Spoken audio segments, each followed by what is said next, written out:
प्यारे साथियों नमस्कार। आप लोग का स्वागत करता हूं रूट्स कोचिंग सेंटर प्लेटफॉर्म पर। आशा करता हूं सब लोग स्वस्थ होंगे, अच्छे होंगे और पढ़ाई लिखाई आप लोग जारी रख रहे होंगे और कर रहे होंगे। ठीक है, आप लोग को मैं दो चर की समीकरण वाला 3 पॉइंट प्रश्नावली 2 बताने जा रहा हूं, तो आप लोग ध्यान से सुनिएगा। ठीक है, ये प्रश्नावली 1 है। निम्न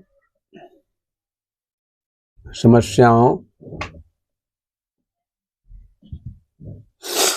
में रैखिक समीकरणों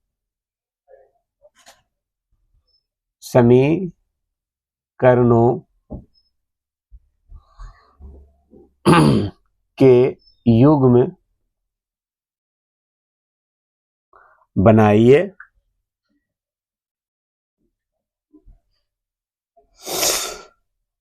और उनके ग्राफीय विधि से हल करिए। ठीक है, क्वेश्चन है ये आपका। पहला प्रश्न है कि कक्षा X के 10 विद्यार्थी, कक्षा यानी कि क्लास कक्षा 10 के विद्यार्थी, ठीक है, कितने विद्यार्थी है टोटल? तो 10 स्टूडेंट है। ठीक है, कितने स्टूडेंट है? 10 स्टूडेंट है और एक गणित की पहली प्रतियोगिता में भाग लिया।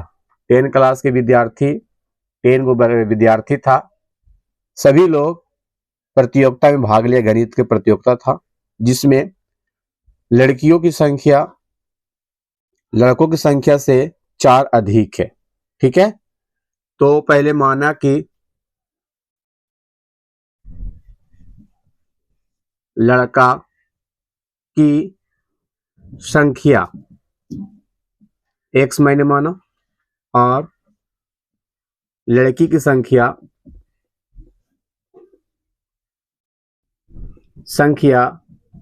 Y माना। क्या माना? Y माना। क्वेश्चन है, क्वेश्चन कह रहा है कि लड़कों की संख्या से 4 अधिक है। तो लड़की की संख्या क्या है? हमारा Y है। लड़की की संख्या हो गया, लड़कियों की संख्या बराबर लड़कों के संख्या। ठीक है, लड़की की संख्या क्या है? बताया जा रहा है कि लड़कों की संख्या से लड़की की संख्या जो होता है 4 अधिक होता, तो इसका X होगा। लड़कों की संख्या X है और इससे 4 अधिक है यानी कि 4 प्लस करेंगे। ठीक है, उसी प्रकार इसको हम अरेंजमेंट करेंगे तो X से चल जाएगा प्लस ही माइनस, ये इधर 4 ही रह जाएगा। ठीक है, तो X माइनस वाई बराबर 4। क्लियर? और टोटल लड़का कितना है हमारा? तो टोटल है यानी कि कुल लड़का लड़की मिलकर कुल संख्या जो है स्टूडेंटों की संख्या कितना है? कुल संख्या 10 है छात्रों की। ठीक है, 10 है तो X लड़का हो गया, Y लड़की हो गई, बराबर 10 हो गया। ठीक है, इस समीकरण यहाँ से फर्स्ट हो जाएगा और समीकरण इसको हम लोग सेकंड मान लेंगे। ठीक है, और आपको क्या करना है? इसको ग्राफ के द्वारा हल करके दिखाना है। तो आप लोग फाइनली दिखा सकते हैं। आप अगर नहीं दिखाने में आता है आप लोग को, तो मैं अगला वीडियो में आप लोग को ग्राफ बताऊंगा। तो अगला वीडियो में आप लोग को हम बताएंगे किस तरह से हम लोग बनाते हैं। ठीक है, हेलो, समझिए सभी विद्यार्थी, ध्यान से चलिए।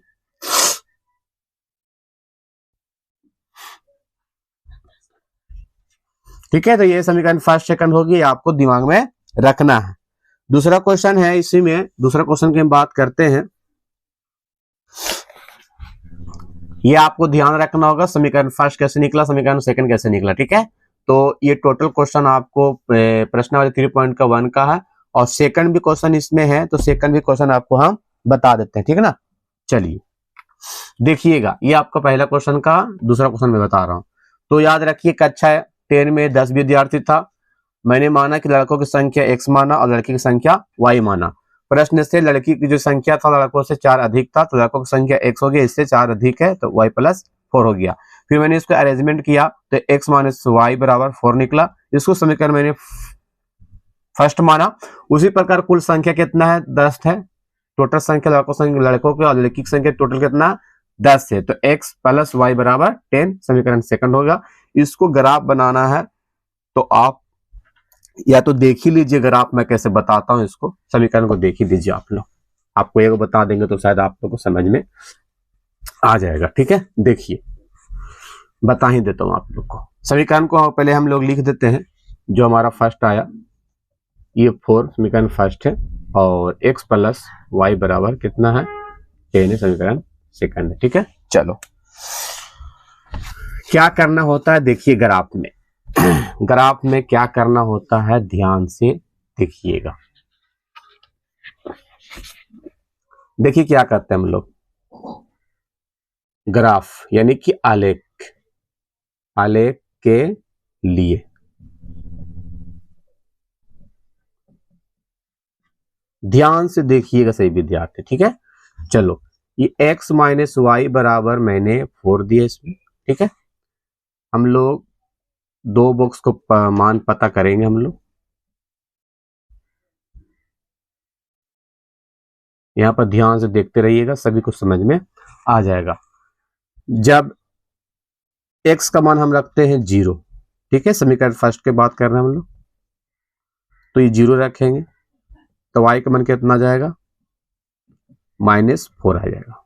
0 रखा x का मान तो ये 0 आ गया, सॉरी -4 आ गया। उसी प्रकार हम लोग फिर से रखते हैं, जब y का मान सॉरी x का मान रखते हैं हम लोग 1, आप x का मान रखिएगा तो y का मान आता जाएगा। ठीक है, तो x रखा 1 रखा x का मान, तो जहां 1 इस प्रकार रखिए और y रखिए मान, तो -3 सॉरी +3, तो माइनस में हो जाएगा आंसर, माइनस प्लस माइनस, तो y का मान कितना आ जाएगा आपको, -3 हो जाएगा। तो कितना रखा था मैंने आप लोग के सामने, 1 रखा तो -3 आ गया। उसी प्रकार फिर रखिए, जब x का मान 2 रख दीजिए। ठीक है,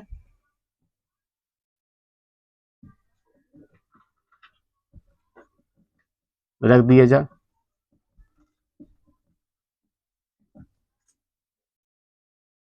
माइनस प्लस माइनस, तो y का मान कितना आ जाएगा, -2 आ जाएगा। तो 2 रखा तो -2 आ गया। ठीक है, और इसी प्रकार इसको बनाइएगा, इसको बनाकर आपको पुट करना होगा। पहले हम पुट कर देते, इसको दिखा देते आप लोग। देखिए ये देखिए, ये देखिए आप लोग, इसको y अच कहते हैं, y डैश अच कहेंगे, इसको x डैश एच कहेंगे, इसको x कहेंगे।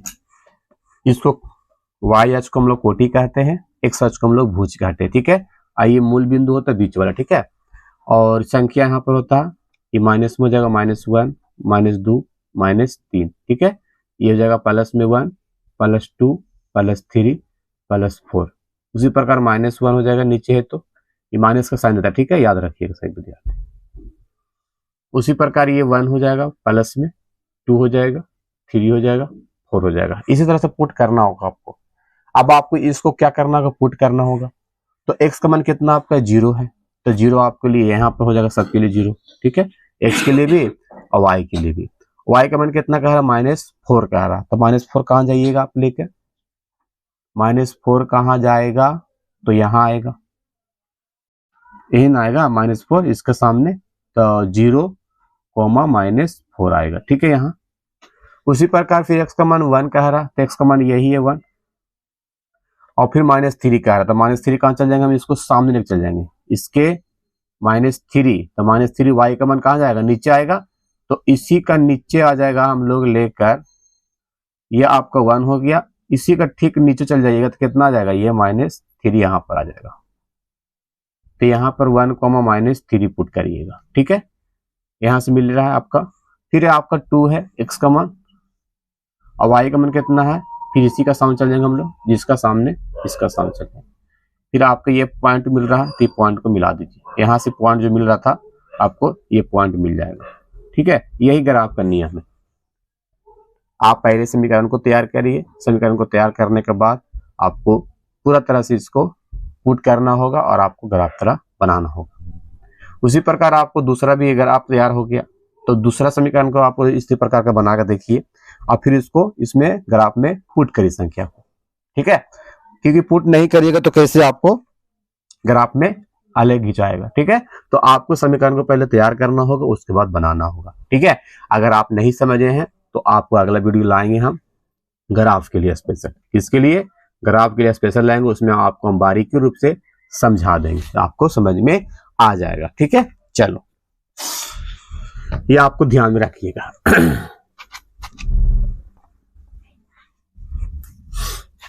इसी का दूसरा क्वेश्चन है, ध्यान से देखिएगा सही विद्यार्थी। कह रहा है कि 5 पेंसिल तथा 7 कलमों का कुल मूल्य कितना है? 50 है। तो पहले हम लोग मानेंगे, माना कि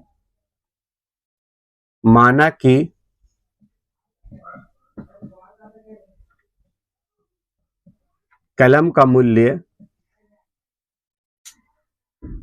x है तथा पेंसिल का मूल्य y है।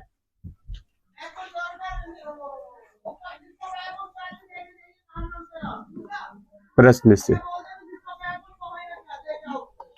से 5 पेंसिल, तो पेंसिल मैंने y माना, और 5 कलम 7 कलम का मूल्य यानी कि 7x का मूल्य कितना है? 50 है। ठीक है, इसको 7x कर दीजिए, 5y कर दीजिए, बराबर 50 कर लीजिए। समीकरण कितना कर लीजिए? 1 कर लीजिए। फिर कह रहा जबकि 7 पेंसिल, फिर 7 पेंसिल, तो 7 पेंसिल यानी कि 7y, फिर पुनः प्रश्न से ही 7 पेंसिल, पुनः 7 पेंसिल तथा 5 कलमों का मूल्य कितना? 46 है। ठीक है, 46 है। कितना है? 46 है। समीकरण सेकंड मान लीजिए, इसको पहले सजाएं दीजिए, 5x प्लस 7y बराबर 46, समीकरण सेकंड। क्या करने कह रही है? और एक पेंसिल का मूल्य तथा एक कलमों का मूल्य ज्ञात करिए। एक पेंसिल का, एक समझ रहे हैं, तो पहले आप लोग को x का मान y का मान निकालना होगा, तब जाके एक पेंसिल और कलमों का मूल्य निकलेगा। मैंने बताया था आप लोग को कैसे निकालता, विलोपन विधि से निकाल लेते हम लोग। विलोपन विधि से हम लोग क्या निकालते हैं? x और y का मान निकालना। ठीक है, 7x प्लस 5y बराबर 15। ठीक है, इक्वेशन फर्स्ट। और 5x और 7y बराबर 46, समीकरण कितना हो गया? सेकंड हो गया। तो आप लोग इसको ध्यान से, आपको क्या करना होगा? x का मान निकालने के लिए हम लोग y को डिलीट करना होगा, अगर y का मान निकालना है तो x को डिलीट करना होगा। तो जैसा आपको करना है आप कर लीजिए। पहले हम x का मान निकाल लेते हैं सर, तो आपको इसको दोनों को सेम करना होगा। तो इसमें 7 से गुना कर दो, इसको 7 से गुना कर दो ऊपर में, और नीचे को 5 से गुना कर दो। 7 5 35, 5 7 35, तो गुना करो बारीक रूप से। 7 7 49 x, 7 5 35 y, और 7 5 35 यानी कि 350, फिर 5 से 5 5 25 x, फिर यहाँ पर 7 5 35 y, फिर यहाँ पर गुना कर दो इसमें, 5 चौके 30 के 0, हाथ में बचा 3, अब 5 चौके 20 3 23। ठीक है, समीकरण को फर्स्ट सेकंड को घटाने पर, समीकरण फर्स्ट सेकंड को घटाने पर, ठीक है, याद रखिएगा, चिन्ह चेंज होता है, पता है आप लोग को। ये कैंसिल होगा, ये कितना बचेगा? 4 2। ठीक है, x बचेगा, घटा तो अब यहाँ पर भी घटेगा, 0 के 0, अब यहाँ पर 5 पे 3 जाएगा तो 2, अब बचेगा यहाँ पर 1, तो आ जाएगा मेरा 120। तो इसको भागा दे दीजिए 24 में, तो कितना से कटेगा देख लीजिए। इसका आधा 12, इसका आधा 60, तो 12 पचे 60। x का मान कितना आ गया? 5। तो हमने x का किसको माना था? x माना था मैंने मूल्य कलम को, तो हमारा मूल्य एक कलम का दाम कितना हो गया? 5 रुपया। उसी प्रकार y का मान निकाल लीजिएगा, समीकरण फर्स्ट में x का मान रखने पर तो आपको y का मान आ जाएगा, तो y का मान आ जाएगा तो आपको किसका मूल्य आ जाएगा, पेंसिल का मूल्य आ जाएगा। समझ में आ गया होगा मेरे हिसाब से आप लोग को, है ना। चलिए, तो आप लोग को इसको बना ही लीजिएगा और कर ही लीजिएगा, ठीक है। चलिए देख लेते हैं आगे हम लोग। बना लीजिएगा सही विद्यार्थी, आराम से बना लीजिएगा, कोई इसमें इशू नहीं आएगा, कोई दिक्कत नहीं आएगा। हम क्वेश्चन नंबर दूसरा में कर रहे हैं ट्राई। चलो फटाफट हम लोग बनाने का प्रयास करते हैं। दूसरा नंबर क्वेश्चन में कह रहा कि अनुपात दिया हुआ है, अनुपात A1 बट्टा A2 कोमा B1 बट्टा B2 और C1 बट्टा C2, ठीक है, कि तुलना करके ज्ञात करना है निम्न समीकरण को कौन सा प्रतिच्छेद होगा, कौन समांतर होगा, कौन समपाती होगा। ठीक है, याद रखना है हमको, यही तीन को बातें बोल रहा कि कौन रेख प्रतिच्छेद होगा, तुलना करके बताना हमको, तुलना करना है कि कौन सा हमारा क्या होगा, प्रतिच्छेद कहलाएगा और समांतर कहलाएगा और समपाती कहलाएगा। ठीक है, देखिएगा क्वेश्चन है, पहले मैं बता देता हूँ कंडीशन आप लोग को। A बट्टा A2 equal to note B1 बट्टा B2, ये तो था। अगर ये नहीं रहता, ये एक दूसरे के बराबर नहीं रहता तो क्या कहलाता है ये, मैंने पिछले क्लास में आप लोगों को बताया था, जो आप लोग को याद होना ही चाहिए चीज कि क्या कहलाता है ये। तो मैं आपको लिख देता हूं, जब इस कंडीशन में रहता है तो प्रतिच्छेद कहलाता है, और जब A1 बट्टा A2, ठीक है, और बराबर B1 बट्टा B2 बराबर C1 बट्टा C2, अगर तीनों बराबर आता है तो समपाती कहलाता है। क्या कहलाता है, समपाती, समपाती कहलाएगा। ठीक है, याद रखना। और A1 बट्टा A2 इक्वल बराबर B1 बट्टा B2 equal to note C1 बट्टा C2, क्या कहलाएगा ये, तो हमारा समांतर कहलाएगा। ये क्या कहलाएगा, समांतर कहलाएगा। ठीक है, इस कंडीशन को याद रखिएगा सही विद्यार्थी। और इसी को कहते हैं हम लोग कि केवल एक हल होगा, है ना, केवल एक हल होगा।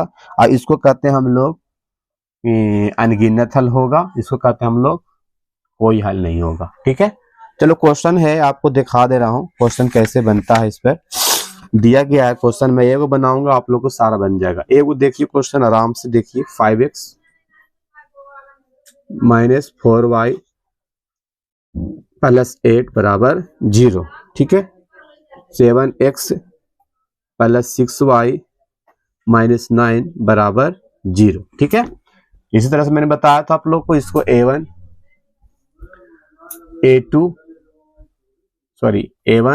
तो B1 तो यहाँ पर C1, यहाँ पर A2 तो ये B2 और ये C2, क्लियर। A1 B1 और C1 हो गया, और ये A2 B2 ये C2 हो गया, ठीक है ना।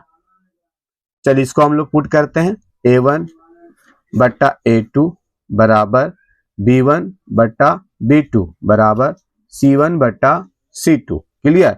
चलिए ये हमको पता होना चाहिए। A1 कितना है आपको, x के पहले देखेंगे हम लोग 5 है सर। A2 कितना है आपका 7, ठीक है। चलिए B1 कितना आपका -4 है, B2 कितना आपका 6 है, रख दो। C1 कितना है आपको 8 है, और आपका C2 -9 है।